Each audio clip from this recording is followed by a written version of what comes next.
ಪ್ರಯುಕ್ತ ಪ್ರತಿದಿನವೂ ಅಭಿಷೇಕ ಪೂಜೆ, ಪ್ರತಿದಿನವೂ ದೇವಿಯ ಆರಾಧನೆ, ದಿನಕ್ಕೊಂದು ಅಲಂಕಾರ, ಮಧ್ಯಾಹ್ನ ಹೋಮ ಹವನ, ಸಾಯಂಕಾಲ ಅನ್ನದಾನ, ಸಂಜೆ ದೀಪಾಲಂಕಾರದಿಂದ ಹೆಚ್ಚಿನ ವಿಜೃಂಭಣೆಯಿಂದ ನಮ್ಮ ಗ್ರಾಮದಲ್ಲಿ ಕಾರ್ಯಕ್ರಮವನ್ನು ಯಶಸ್ವಿಯಾಗಿ ಸಾರ್ವಜನಿಕರು ಮತ್ತು ಭಕ್ತಾದಿಗಳ ಮುಖಾಂತರ ಹೆಚ್ಚಿನದಾಗಿ ನಮ್ಮ ಪುರೋಹಿತರು ಇದಕ್ಕೆ ಹೆಚ್ಚಿನ ಆದ್ಯತೆಯನ್ನು ಕೊಟ್ಟು ಈ ಕಾರ್ಯಕ್ರಮವನ್ನು ಯಶಸ್ವಿ ಮಾಡ್ತಾ ಇದ್ದಾರೆ. ಅವರಿಗೆ ಅಭಿನಂದನೆ ಹೇಳ್ತೀರಾ?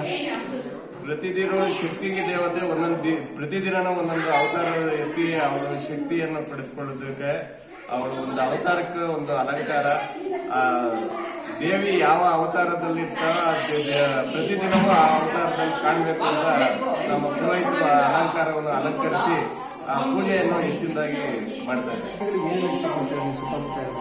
ಹೆಚ್ಚಿನದಾಗಿ ನಮ್ಮ ದೇವಿಯ ದರ್ಶನ ಪಡೆದು ಅವರು ಪುನೀತರಾಗ್ತವ್ರೆ. ಅದೇ ನಮ್ಮ ಸೌಭಾಗ್ಯ ಎಂದು ತಿಳ್ಕೊಳ್ತಾರೆ.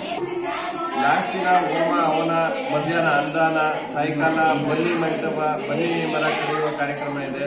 ದೇವತೆಯ ಮುಖ್ಯ ಬೀದಿಗಳಲ್ಲಿ, ಪ್ರಮುಖ ಬೀದಿಯಲ್ಲಿ ಮೆರವಣಿಗೆ, ಡೋಲು ಡಮಟ, ಅನ್ನದಾನ, ಈ ಕಾರ್ಯಕ್ರಮಗಳಲ್ಲಿ ಪ್ರತಿ ವರ್ಷದಂತೆ ಈ ವರ್ಷನೂ ಕಾರ್ಯಕ್ರಮ ಯಶಸ್ವಿ ಮಾಡಬೇಕು ಅಂತ.